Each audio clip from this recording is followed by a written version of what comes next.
조국 가칭 조국신당 대표 겸 인재영입위원장은 민주당은 함께 가야 할 정당이다. 조국신당이 민주당의 실수에 기대서 발목을 잡는 일은 전혀 없을 것이라고 말했습니다. 조국 위원장은 28일 정치경제미디어 스픽스에서 진행하는 최경영의 정치본색에 출연 민주당은 범민주 진영의 본진이다. 공천 내홍을 빨리 정비했으면 좋겠다. 우리는 민주당보다 더 빨리 나가서 윤석열 정권의 종식을 위해 싸우겠다고 밝혔습니다. 조 위원장은 지금처럼 수도권에서는 국민의 마음이 어디로 갈지 모르기 때문에 협력 체계가 더욱 필요하다. 우리는 민주당의 실수에 기대지 않는다. 민주당 실수 통해 반사이익 누릴 생각 없다. 민주당 발목이 아니라 손을 잡고 같이 싸우려고 한다. 민주당보다 앞서서 몇 걸음 더 달려나가서 윤 정권 종식을 위해 싸우려고 한다. 민주당보다 더 강하고 빠른 정당이 될 것이다라고 주장했습니다. 그는 다만 정강 정책에서는 우리가 민주당보다 더 진보적일 것 같다. 우리는 좌파나 진보 정당은 아니지만 서구복지 국가에서 하는 사회 여건 강화 정책, 민생 중시 정책을 도입할 것이라는 점을 분명히 했습니다. 조 위원장은 이번 총선은 궁극적으로 여야 1대1 구도가 만들어져야 하며 특히 적은 표 차이로 당락이 결정되는 수도권에서는 더 그러므로 민주당과 적극적으로 협력할 생각이라고 했습니다. 다만 현재 민주당과 공식적 비공식적으로 소통하는 것은 전혀 없다면서 사전교감서를 부인했습니다. 조국신당은 3월 3일 창당대회를 마치고 난 뒤 영입 인사들의 명단을 순차적으로 발표할 것이며 정강정책도 이때부터 하나씩 국민 앞에 공개할 방침입니다. 조국 위원장은 조국신당은 총선에서 10석을 목표로 하고 있는데 관심을 끄는 비례대표 순번은 당원과 가칭 국민참여단의 투표를 거쳐 누구나 납득할 수 있는 인사들을 배치할 계획이라고 했습니다.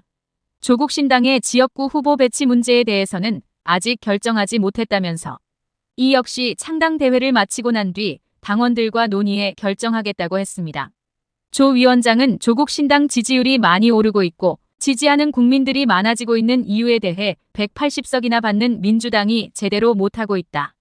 그래서 윤석열 정권에 대해 민주당보다 더 잘 싸우는 정당을 보고 싶어 하는 것이라고 진단했습니다. 두 번째는 젊은이들에게 희망을 주는 사회복지 정책을 근거로 제시했습니다. 그는 경제가 지금 엉망이다. 애들은 결혼하고 애 낳기가 힘들다. 주거 민생 복지에서 과감한 대안을 만들어달라.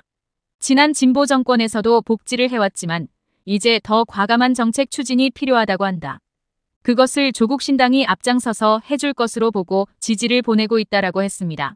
조국 위원장은 윤석열 정권을 뒤뚱거리는 오리, 다시 말해서 레임덕이 아니라 아예 죽은 오리, 즉 데드덕을 만드는 것이 목표라고 말한 뒤 3년은 너무 길어서 하루라도 빨리 검사 독재 정권을 끌어내려야 한다는 국민들이 많다.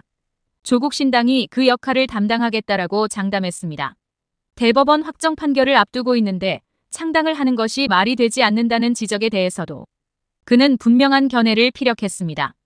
조 위원장은 하급심 판결에 대해 존중하지만 동의하지 못하는 부분이 있다. 또 내게는 판결은 존중하지만 불복하고 상고할 헌법상 권리가 있다. 대법원 판결이 언제 어떻게 날지는 아무도 모른다. 극단적으로 대법원에서 당선 다음 날 원심대로 확정 판결을 내릴 수도 있지만 일부라도 파기환송될 수도 있다. 하급심부터 다시 하면 기간은 꽤 오래 걸릴 수 있다. 4년 뒤 날지도 모른다. 박지원 원장은 2급심까지 징역 14년을 받았다가 대법원에서 파기환송됐다라면서 그런데도 굳이 정치를 하겠다고 마음먹은 것은 내일 지구 종말이 와도 오늘 한 그루 사과나무를 심겠다는 심정이다라고 자신의 견해를 분명하게 밝혔습니다. 그와 악연 관계인 검찰에 대해서는 예리한 날을 세웠습니다. 수사와 기소 분리 원칙을 강하게 밀고 나갈 계획임을 다시 확인한 것입니다. 조 위원장은 검찰은 기소만 전담하고 수사는 경찰이 맡는 법률이 만들어졌지만 윤석열 정권이 무용지물로 만들어버렸다라면서 이번 총선에서 승리해 이 제도를 정착시켜야 한다라고 주문했습니다.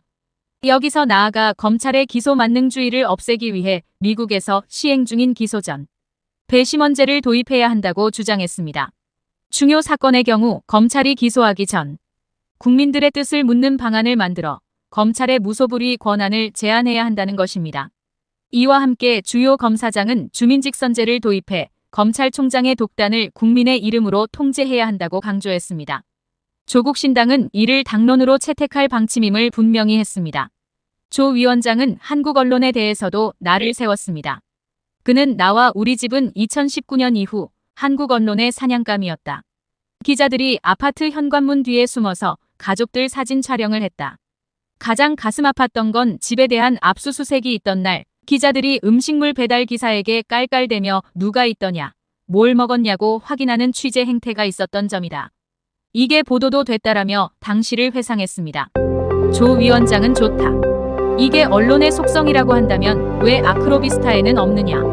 윤석열과 한동훈에 대한 보도는 완전 다르다. 우리에 대해서는 너무 가혹했고 김건희 여사와 한동훈의 딸 입시 비리에는 한없이 너그러웠다라고 말했습니다. 스픽스는 말하는 언론입니다. 대세는 유튜브, 그중에서 스픽스. 좋아요, 댓글, 구독, 알림 설정. 여러분이 저희를 사랑해 주시고 우리가 여러분을 사랑하는 4가지 방법입니다.